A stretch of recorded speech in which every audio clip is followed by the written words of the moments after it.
Many of you know me, many of you don't. Here are some bio bits that may help anyone know me better.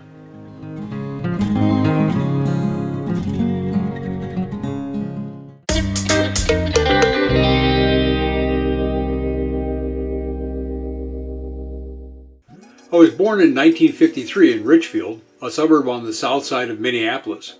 We moved to Fridley, a northeastern suburb, in 1959. I don't remember much about my youth, and most of what I remember is unpleasant. I don't think my youth was especially dreadful. I think I have selective recall. In any event, let's just leave it there. I'm the third oldest of 4 siblings. We all get along very well. The photo is of us at our mom's 80th birthday in 2006. I'm between my 2 brothers. Our parents are both deceased. I never served in the military. I turned 18 in a year they were drawing down Vietnam. The military was eager to reduce its ranks, not increase them. In fact, my older brother was discharged from the Army 6 months early for this very reason. My lottery number was 259. I went down for my physical and waited for the call. When it didn't come, I went to the Navy to see about getting into the flight program. They turned me down because I'm colorblind. I went to Brown Institute of Technology to study broadcasting. As soon as I got my engineer's license, what was called third phone at the time, I went back to the Navy to see about getting into electronics. Nope, colorblind. You can't read the color codes on resistors. I insisted that I could and would demonstrate the fact. They were adamant. Okay, no flight, no electronics. What did they have for me? Basically, a desk job. I figured, nah, if I was going to be chained to a desk, I'd do it as a civilian. That was the end of my military ambitions. The silver lining was that my training at Brown Institute came in handy years later when I got an on-air job at a local radio station. I had several trial runs at leaving Minnesota, spending time mostly in Texas and Florida. Eventually I achieved escape velocity and moved to Muskegon, Michigan in March of 1976. I've been back to Minnesota to visit many times since, and even once took a job, briefly, in hopes of moving back. It didn't work out, and I'm grateful. After a decade of daily drug and alcohol misuse, I got sober on November 1st, 1977. One day at a time, and by the grace of God, I've been clean and sober ever since. It hasn't always been easy, but it's always been right. And I've had the opportunity to sponsor countless others as they sought to break free of the bondage of addiction.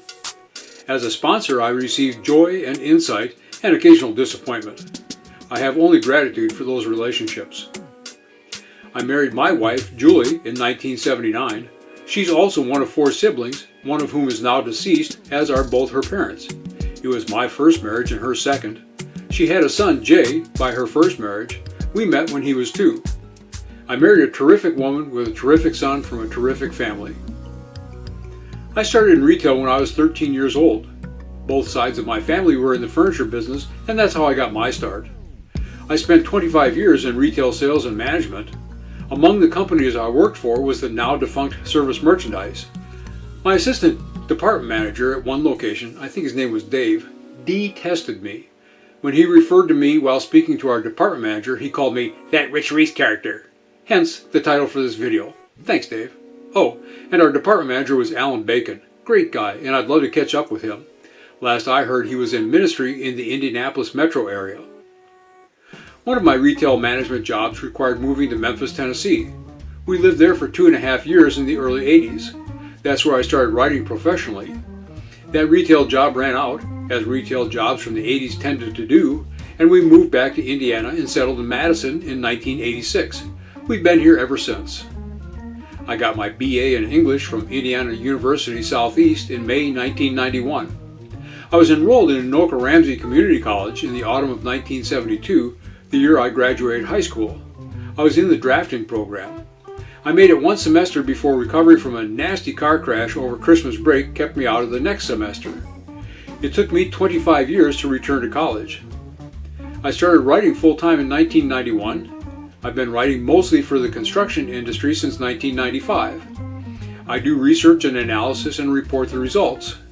I interview engineers and other professionals, taking highly technical information and casting it in terms a less technical audience can understand and appreciate. I'm still writing and still love it and have no plans to stop, although I am trying to build the Ries Adventure brand into something solid. My thanks to those supporting my efforts. You can do this on a monthly basis through Patreon or with a one-time contribution through PayPal. Links are in the description. I've worked a lot of incidental jobs since 1991, sometimes out of boredom, but mostly at the request of various business principals. I've worked in several restaurants. I taught freshman comp at Madison Ivy Tech 1 year. I spent 2.5 years teaching HSED, High School Equivalency Diploma, classes, what the general public refers to as GED. I worked a year at a place that helps people set up fundraisers, and a 1.5 years at our local Planet Fitness gym. I was on the radio here in Madison for about 10 years. I like to stay busy. Mentioning radio brings up the topic of music. I like a broad, really broad range of music genres. My favorite genre is blues. I also enjoy classic rock and have come to really enjoy EDM, or electronic dance music, in the last decade or so. I started writing about motorcycling, building on my former position as a service manager for a Honda dealership in Indianapolis. Motorcycling tanked in the late 80s, and I shifted to bicycles, building on my passion for cycling. But serving bicycling media was unsatisfying, and when I got a chance to move to construction media, I jumped on it. While writing was always my primary offering, I also did photography. I was often in remote areas where clients would have trouble securing both a writer and a photographer, so I provided one-stop shopping. You're seeing a sampling of my photos.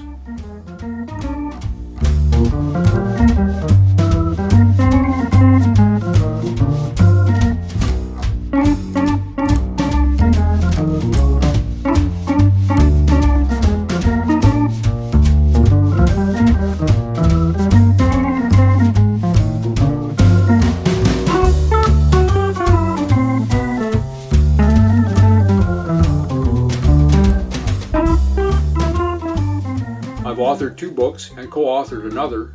A link to my author page on Amazon is in the description. To my birth family, friends I knew in Minnesota, and professionally, I've always been known by my full first name. All my bylines and photo credits read Richard Ries. But to my married family, and to everyone else I've met since 1976 outside of my professional life, I'm known as Rich. Some of those professional acquaintances have become friends, so naming gets a bit confusing. Either Rich or Richard works. I was an avid motorcyclist, at one time owning 13 bikes, nearly all road bikes. That lasted a couple of decades until my passion for bicycles nudged aside my passion for motorcycles. I sold my last motorcycle, a 1983 Harley-Davidson FXR, in 2003. Although my involvement with bicycle media lasted only a few years, my involvement with bicycling has been going strong for over 30 years. It extends beyond riding. I've worked with multiple federal, state, regional, and local entities to develop infrastructure and promote cycling. I'd be happy to send you a Word file of what you're seeing on screen. Just send your email address to my email address, which can be found under the About tab on my channel. Put Word file in the subject line. In that document, you'll note my extensive involvement in volunteer positions. For some reason, I've always wanted to help others. I don't remember that value being inculcated as part of my upbringing, although my siblings are also generous in this way. Nor do I remember when I started volunteering. My first solid recollection is as a volunteer for Youth Emergency Services, a phone-in counseling service in Minneapolis. I was too young to drive and took the bus from our home in Fridley to YES offices on the west bank of the University of Minnesota. I'm entering a new phase of life. These days I do very little volunteer work. As a writer and photographer, I still service my existing client base, but I have no plans to expand my presence there.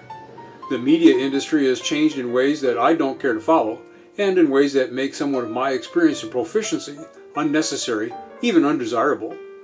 I'm still quite active in outdoor recreation, and enjoy sharing those experiences through my presence as Rich Ries Adventure. I spend a lot of time working on my cognitive skills, on what I think and how I think. I enjoy both the process and the outcome. So that's enough. I could drone on much longer than either of us want me to, and perhaps I already have. I'll close with this. Everything I've said so far covers only incidentals from my life. Yes, even marriage and being a parent, although those are incidentals only by way of comparison. And the basis of comparison is this. Whatever else I may be, I am first and foremost a Christian. My faith informs everything else I do.